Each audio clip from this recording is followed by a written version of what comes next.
The Bureau has been changed, and the new chairperson of the East African Community Summit of Heads of State has taken his chair. Let's take our seats. Excellencies, Heads of State, before we commence the substantive business, I would like to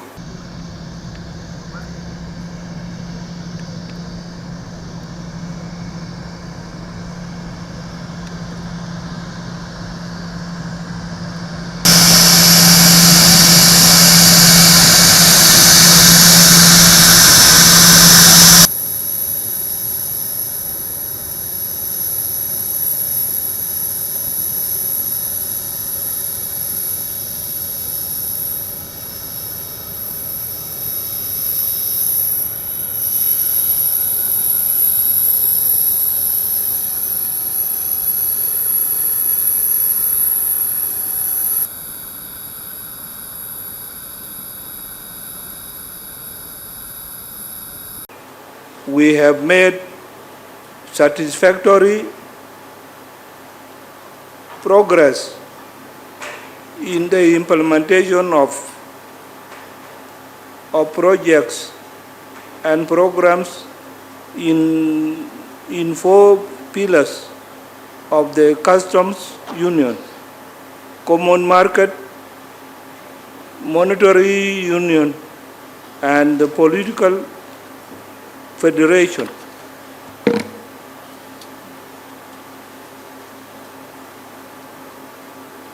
The details of some of the key achievements will be laid out by the chairperson of the council. Your Excellencies, as I end my term as the chairperson, I wish to underscore the need to focus on 1. Enhancing regional peace and security and political processes for economic development of the community. 2. Strengthening trade within the East African community. 3 is fast-tracking digital transformation capacities as a priority and strengthening our industrial base through enhanced regional value chains.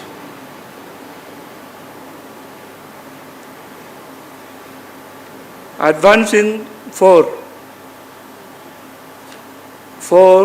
advancing the monetary union agenda, building climate resilience,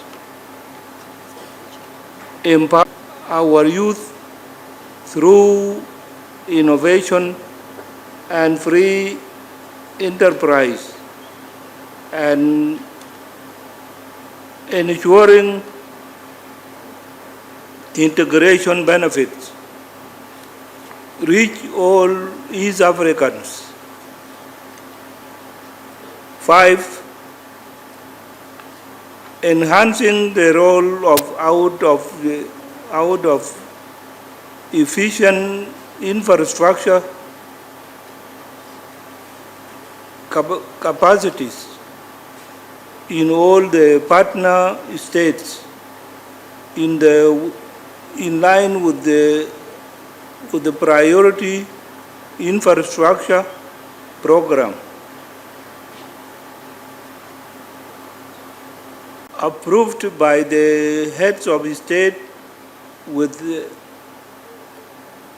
financing value of close to US $150 million. Your Excellencies, we face challenges, and yes, the peace may sometimes look slow, but I want to assure you that your commitment, our commitment to the vision of one people, one destiny remains unshakable. As I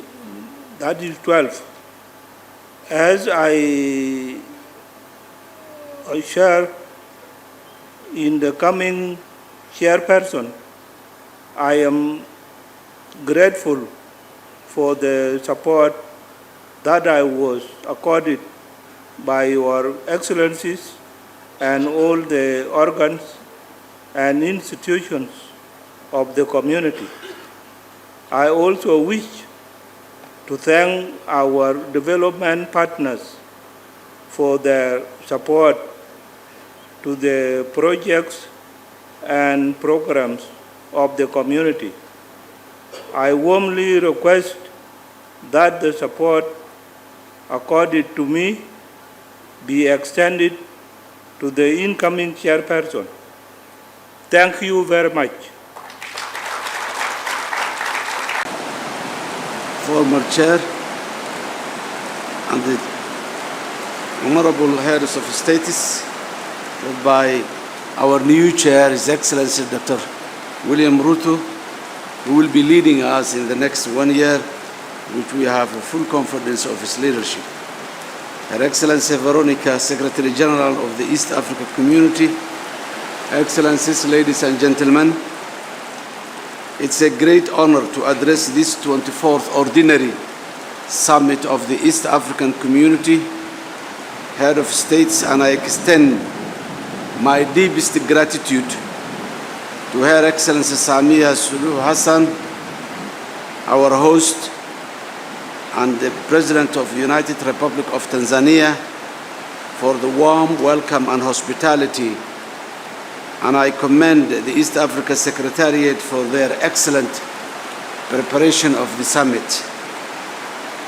Excellencies, ladies and gentlemen, allow me to also convey my heartfelt commendation to His Excellency President Salva Kiir Mayardit of South Sudan for his exemplary leadership as the outgoing chair of the East Africa Community for the last 1 year. And I warmly welcome and congratulate His Excellency President William Ruto, President of the Republic of Kenya, for assuming the role of the chair of the summit. I'm confident in your ability to continue advancing our collective goals and assure you of my country's commitment under your leadership, Your Excellency. This year's summit marks a significant milestone, 25th anniversary of the East Africa Community. Over the past 25 years, this community has demonstrated that regional unity is not only a possibility, but also a powerful driver of shared prosperity, sustainable development, and lasting peace to our people.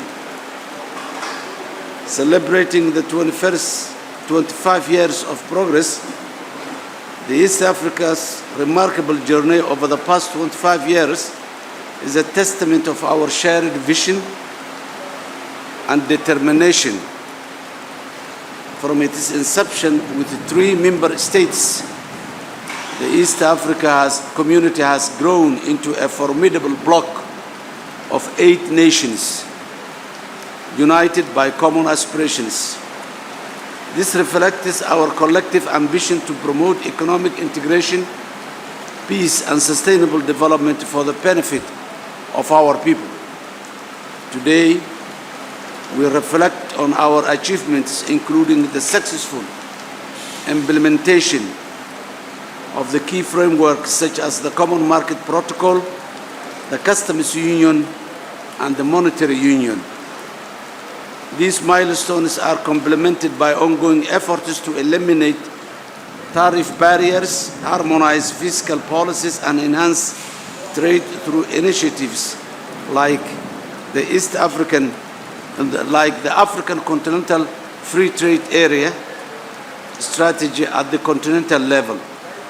In our part, Somalia is proud to join this progressive community, having officially acceded to the East African Community Treaty earlier this year.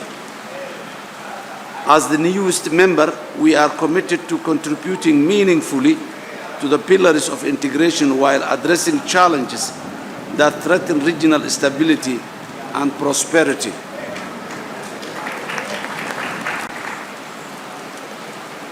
Somalia's commitment to the regional integration since the joining of East African Community, Somalia has taken significant steps to align itself with the community's objectives. We have prioritized the implementation of the integration roadmap and the Treaty of Accession, actioning our commitment to the customs union, common market, monetary union, and political federation. The theme of this summit, promoting peace, trade, sustainable development, and peace and security for improved livelihoods, captures the essence of our collective aspiration. It is a call to action for deeper collaboration in addressing the interconnected challenges of economic growth, security, and environmental sustainability. For Somalia, peace and security are fundamental to achieving sustainable development. While we have made commendable progress in the fight against terrorism, regional challenges still persist. Ethiopia's recent memorandum of understanding with the northern regions of Somalia has had adverse effect on the regional stability, undermining the fight against Al-Shabaab, and diverting focus from critical security aspirations. I would like to commend East African leaders in supporting Somalia, establishing a comprehensive regional peace and security framework that addresses emerging threats and ensures respect and for and adherence to the sovereignty, unity, territorial integrity of all member states of the bloc. Lessons from East Africa-led Nairobi process and regional forces in the Eastern Democratic Republic of Congo offer valuable insights for designing effective mechanism. Advancing economic integration. Somalia is fully committed to East Africa's economic integration agenda, the Common Market Protocol, which facilitates the free movement of goods, services, labor, and capital. It is central to our vision for prosperous and interconnected region. We commend the East Africa for its success in solving 6 non-tariff barriers this year and urge continued efforts to eliminate the remaining barriers that hinder intra-regional trade.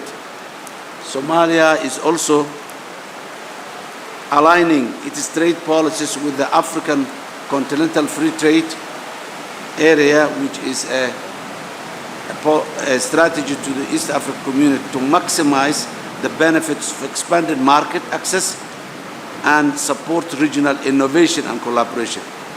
As we move towards fiscal harmonization under the East Africa Monetary Union, Somalia is committed to achieving the macroeconomic convergence criteria. We support the establishment of integrated payment system and other initiatives that promote economic resilience and growth. Excellencies, ladies and gentlemen, sustainable economic development cannot exist without peace and security. Somalia remains a frontline state in the fight against terrorism, and violent extremism. Today, our successful offensive to eliminate the scourge of terrorism is progressing well with the support of the troop-contributing countries of the African Union. Somalia is fully committed to the East African counter-terrorism strategy and supports the establishment of regional counter-terrorism center to enhance coordination and effectiveness.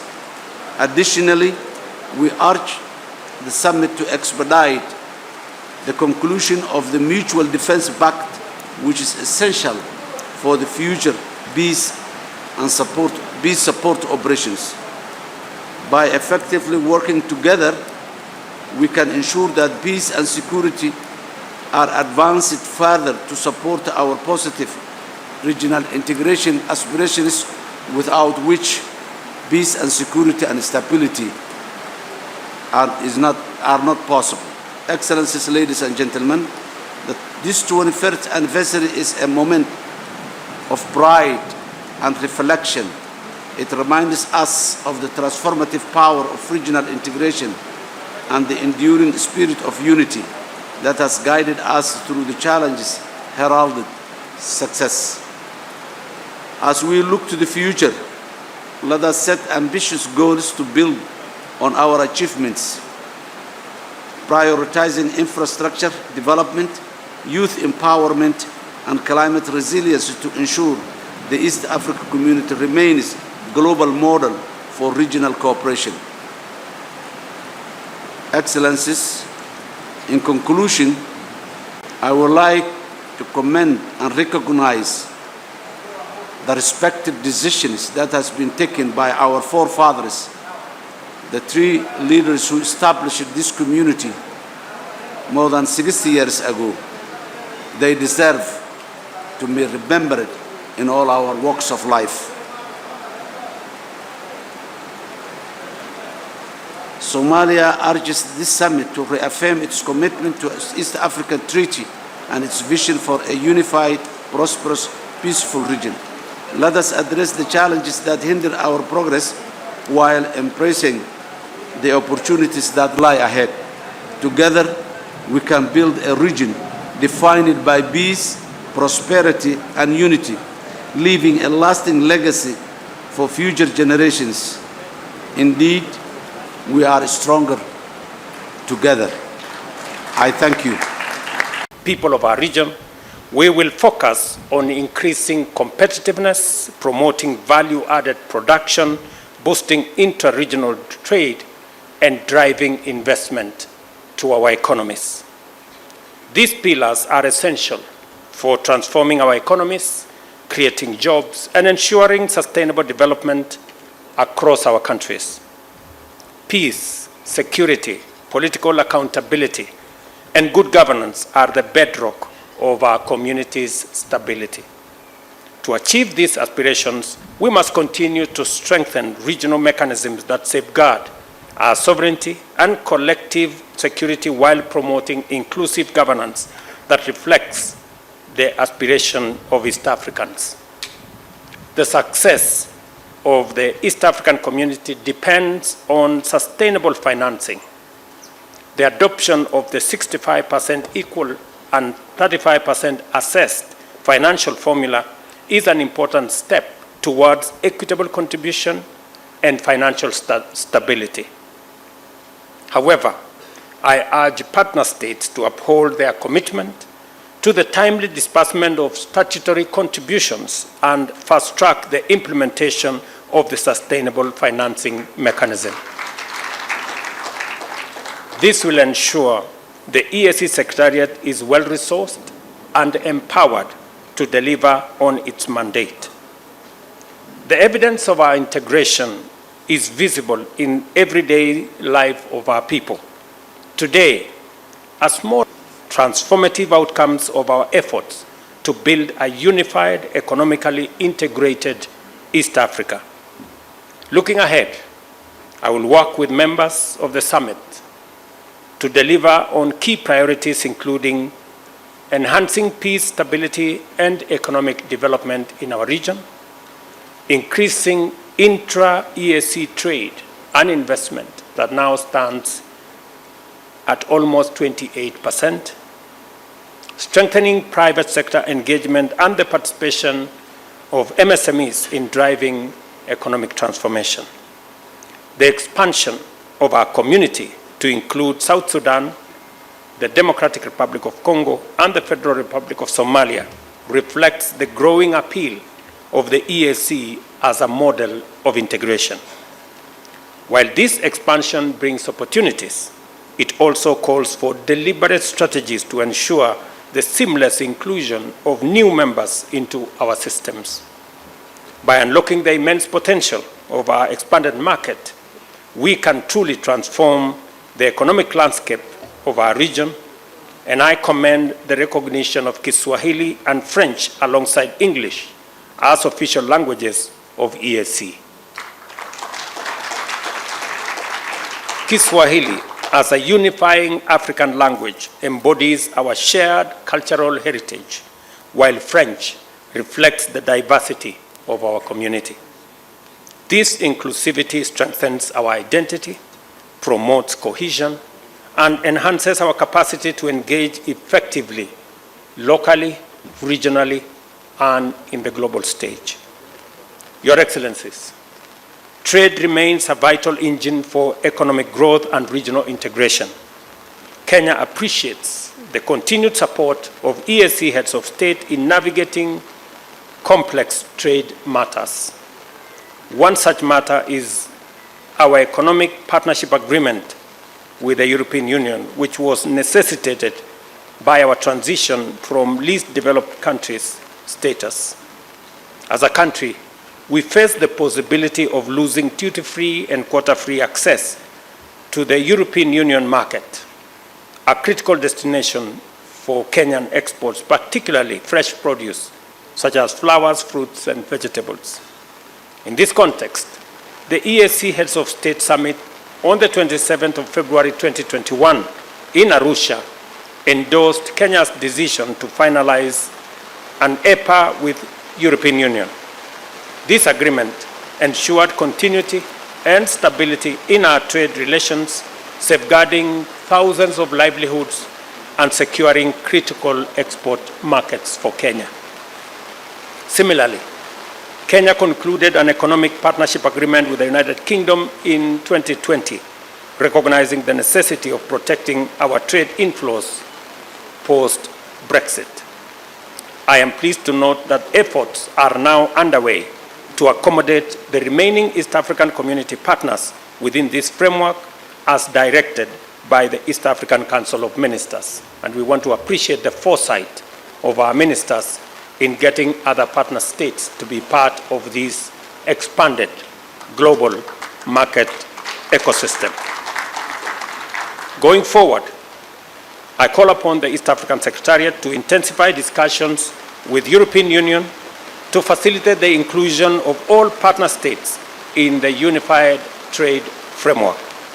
A harmonized approach will enhance our bargaining power, expand market access, and position EAC as a formidable economic bloc in the regional and global arena, strengthening private sector engagement and the participation of MSMEs in driving economic transformation. The expansion of our community to include South Sudan, the Democratic Republic of Congo, and the Federal Republic of Somalia reflects the growing appeal of the EAC as a model of integration. While this expansion brings opportunities, it also calls for deliberate strategies to ensure the seamless inclusion of new members into our systems. By unlocking the immense potential of our expanded market, we can truly transform the economic landscape of our region, and I commend the recognition of Kiswahili and French alongside English as official languages of EAC. Kiswahili, as a unifying African language, embodies our shared cultural heritage, while French reflects the diversity of our community. This inclusivity strengthens our identity, promotes cohesion, and enhances our capacity to engage effectively, locally, regionally, and in the global stage. Your Excellencies, trade remains a vital engine for economic growth and regional integration. Kenya appreciates the continued support of EAC heads of state in navigating complex trade matters. One such matter is our economic partnership agreement with the European Union, which was necessitated by our transition from least developed countries status. As a country, we face the possibility of losing duty-free and quota-free access to the European Union market, a critical destination for Kenyan exports, particularly fresh produce, such as flowers, fruits, and vegetables. In this context, the EAC Heads of State Summit on the 27th of February 2021 tangu kuanzishwa kwake. Nitumie fursa hii kupongeza sana kwa dhati kaka yangu Mheshimiwa Salva Kiir Mayardit, Rais wa Jamhuri ya Sudani Kusini, kwa kuiongoza jumuiya yetu katika kipindi cha Novemba 23, Novemba 25.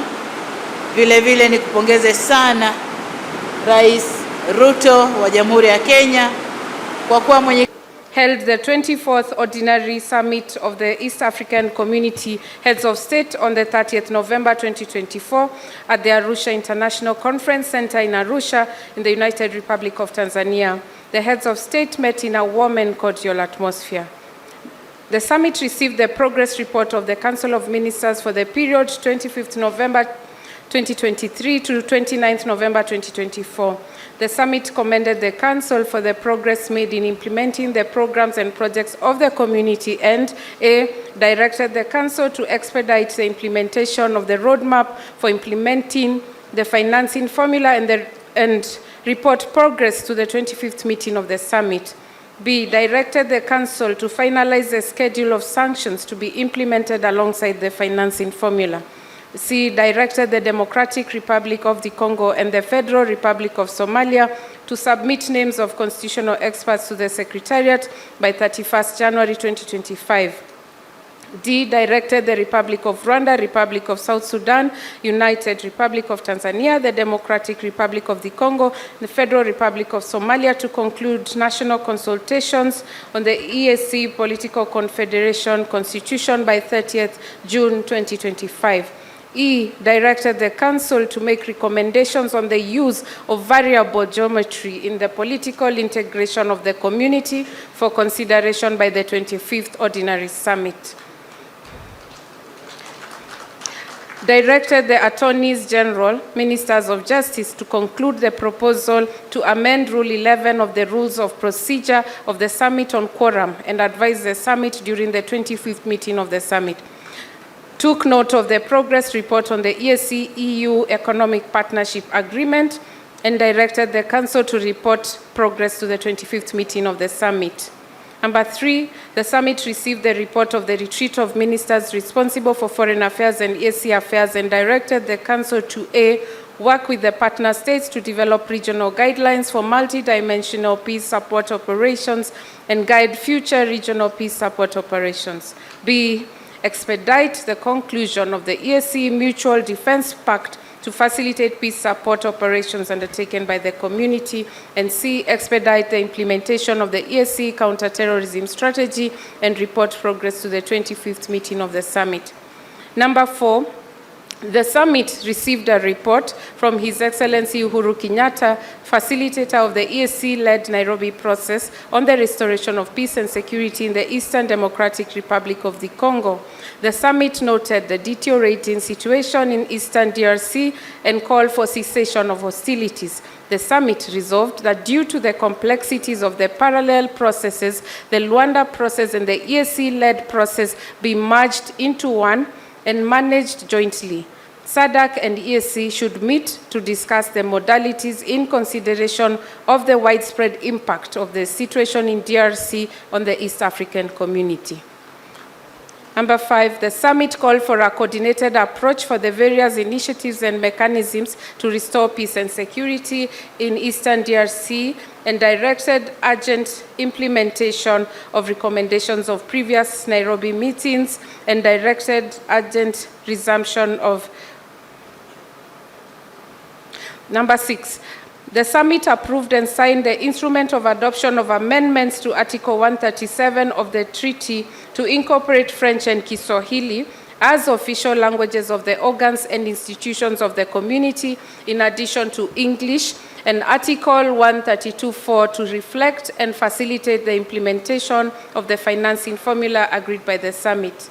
Number 7, the summit directed the Council to consider modalities of partner states paying their contributions in local currency, taking into account the provisions of Article 132.5 of the treaty. The summit approved and signed Annex 7 to the Protocol on the Establishment of East African Common Market on mutual recognition of academic and professional qualification regulations. The summit assented to the East African Community Customs Management Amendment Bill 2022, the East African Community Appropriation Bill 2023, the East African Community Supplementary Appropriation Bill 2023, and the East African Community Supplementary Appropriation Number 2 of Bill 2023. The heads of state, number 10, noted that the term of Honorable Justice Dr. Charles O. Nyawelo as judge of the East African Court of Justice ended in January 2024 and commended him for the dedicated service to the community and wished him well in future endeavors. Number 11, the summit designated Honorable Justice Richard Wejuli Wabwire from the Republic of Uganda as the Deputy Principal Judge of the East African Court of Justice with effect from 30th November 2024. The heads of state congratulated and awarded certificates to the winners of the 2023 ESC Secondary Schools Essay Competition and commended them for their keen interest in the ESC integration process. The summit commended East Africans for commemorating 25 years of regional integration and emphasized the importance of strengthening trade relations, fostering peace and security, youth and women empowerment, to engage in commercial production and enhancing environmental protection, including green energy, and embracing digital transformation as key drivers of regional integration. And A, directed the Council to prioritize elimination of barriers to trade, removal of restrictions on movement of persons and services to foster trade integration, adopt inclusive digital policies and payment solutions to enhance trade, security, youth and women empowerment in production and cross-border trade. Directed the Council to study the recommendations with a view to implementation. Number 14, the summit commended His Excellency Salva Kiir Mayardit, President of the Republic of South Sudan, for excellent leadership during his tenure as chairperson of the summit, and congratulated His Excellency Dr. William Samoei Ruto for assuming the chairpersonship of the ESC summit. The summit decided that the Republic of Kenya would be the chairperson of the community, while the Federal Republic of Somalia will be the rapporteur. In conclusion, the heads of state thanked Her Excellency Samia Suluhu Hassan and extended their gratitude for the warm and cordial hospitality accorded to them and their delegations during their stay in the United Republic of Tanzania. Chairperson, you may wish to move for adoption. Thank you very much, Your Excellencies. That being a true reflection of the communique for the meeting that we just... kwa kukubali kuwa mwenyekiti. Lakini pia nitambue uwepo wa Mheshimiwa Salva Kiir Mayardit, Rais wa Jamhuri ya Sudani na mwenyekiti wa Jumuiya ya Afrika Mashariki anayemaliza muda wake. Tambue uwepo wa Mheshimiwa Rais Hassan Mohamed Sheikh, Rais wa Shirikisho la Jumuiya ya Somali, rapporteur wa jumuiya yetu kwa mwaka